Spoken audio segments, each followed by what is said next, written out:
The world as you know it does not run on oil. It does not run on gold. It runs on a physical geometry so small that a single human hair is a mountain range by comparison. We are currently obsessed with the threat of nuclear silos and hypersonic missiles. But that is 20th century anxiety. The real red line, the one that actually prevents the collapse of global civilization, is measured in nanometers. Specifically, 3 of them. Disclaimer, this is not a video about gadgets. This is an analysis of a hostage situation. You, your bank account, your power grid, and the stealth bombers protecting your borders are all currently held captive by a single, seismic, geopolitical fault line. If you think a world war is prevented by diplomacy, you are chasing a ghost. World War III hasn't happened because the combatants literally cannot afford to break the machinery that makes their weapons smart enough to fire. Welcome to the era of the Silicon Shield. Part 1, The Geography of Godlike Power. Imagine for a moment a relatable scenario. You're at home. You go to turn on your lights.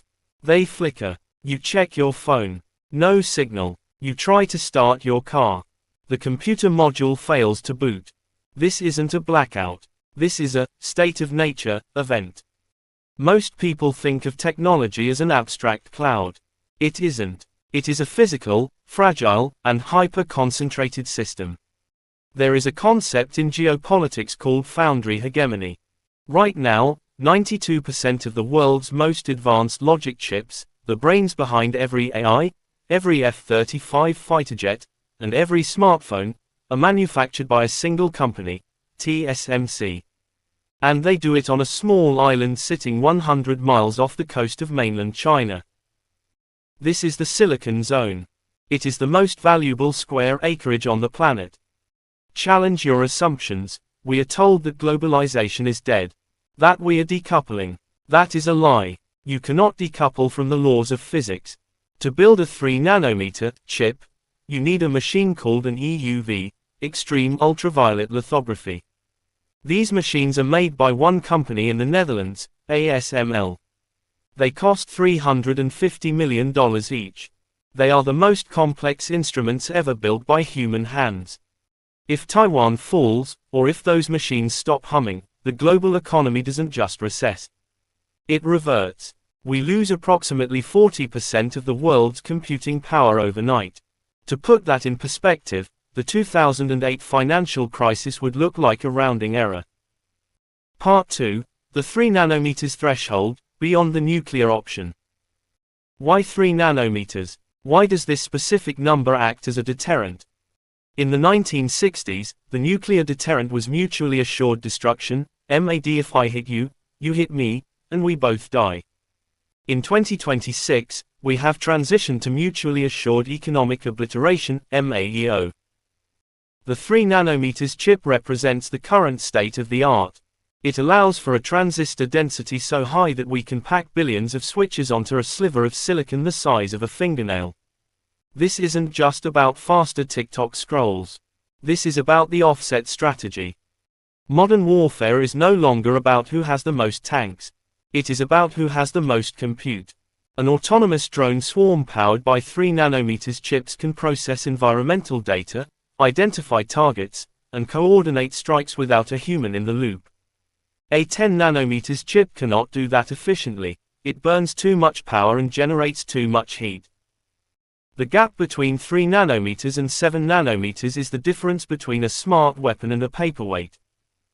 According to data from the Semiconductor Industry Association, SIA, the cost to develop a single 3 nanometers chip design is roughly $600 million. The barrier to entry isn't just high, it's a vertical wall. Here is the cynical reality. China needs those chips for its internal surveillance and military modernization. The US needs those chips to maintain its technological edge. Both superpowers are addicted to the same needle. The shield isn't a treaty.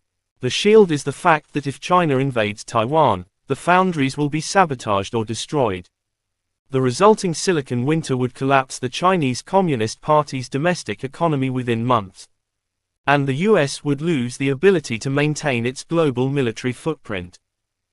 As Jensen Huang, CEO of NVIDIA, famously noted, "There is no supply chain outside of Taiwan for the state-of-the-art intellectual weight." No. That is a warning. Part 3, the seismic paradox. Let's address the elephant in the room. Why is all of this located in a seismic zone? Taiwan sits on the ring of fire. It is prone to earthquakes and typhoons. This is the ultimate relatability hook. Humans are incredibly prone to normalcy bias.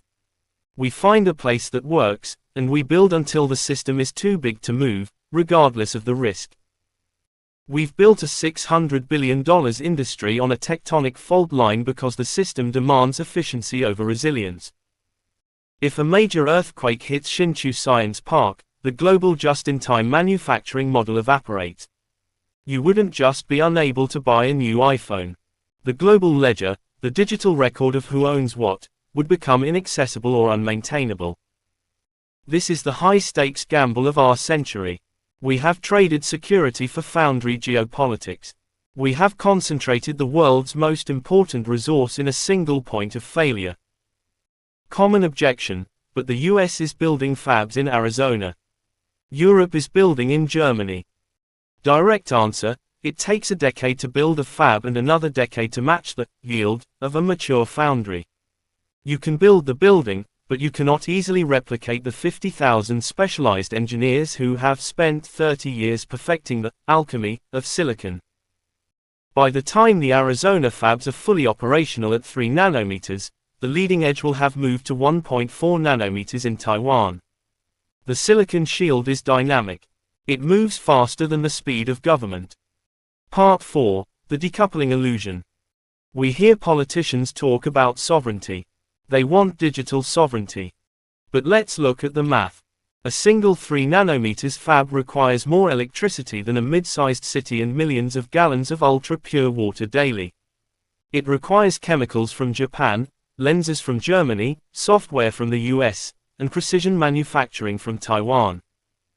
The system is a global ledger of dependencies. The 3 nanometers chip has achieved something that 2,000 years of philosophy couldn't. It has forced a parasitic peace between rivals. Imagine two people tied together by a single rope over a cliff. They hate each other. They want the other to fall. But the rope is the only thing keeping both alive. That rope is the 3 nanometers supply chain. The danger isn't that someone wants to start a war. The danger is a systemic glitch. An accidental collision in the South China Sea. A cyber attack that goes too far. If the foundry stops, the rope snaps. Part 5, the human element, the alchemy of the ghost. We are currently living through a psychological phenomenon. We feel rich in information but poor in security. We use these chips to power AI models that tell us how to live, while the physical reality of those chips is controlled by a few thousand people in a few cleanrooms. This is the ultimate quirk of our species. We have built a world so complex that no single human being actually knows how to build a 3 nanometers chip from scratch. If the collective memory of the supply chain were wiped, we couldn't just rebuild. We don't have the tools to make the tools anymore. We are specialized to the point of extinction. The 3 nanometers chip is the new nuclear deterrent because it represents the pinnacle of human cooperation, wrapped in the shell of a geopolitical hostage crisis. Conclusion, the new rulebook. The silicon shield is the only thing standing between the status quo and a total systemic reset. We are not just working for money anymore. We are working for uptime. If you want to understand the next decade, stop watching the news about political rallies. Start watching the yield rates at the foundries. Stop listening to the rhetoric of decoupling and start analyzing the asset velocity of high-end compute. The 3 nanometers chip isn't just a component. It is the physical manifestation of the global peace treaty. Knowledge without action is just entertainment. Your challenge, look at the devices around you. Realize that their existence depends on a fragile, high-stakes system that most people will never understand. If you want to stay ahead of the global ledger, if you want to understand how power is truly exercised in an era of disappearing purchasing power and shifting deterrents, hit that subscribe button. We deconstruct the systems that others are too afraid to touch. Drop a comment below with the word shield if you're ready to see the world for what it actually is, a complex, beautiful, and terrifyingly fragile machine. The system is the story. I'll see you in the next deep dive.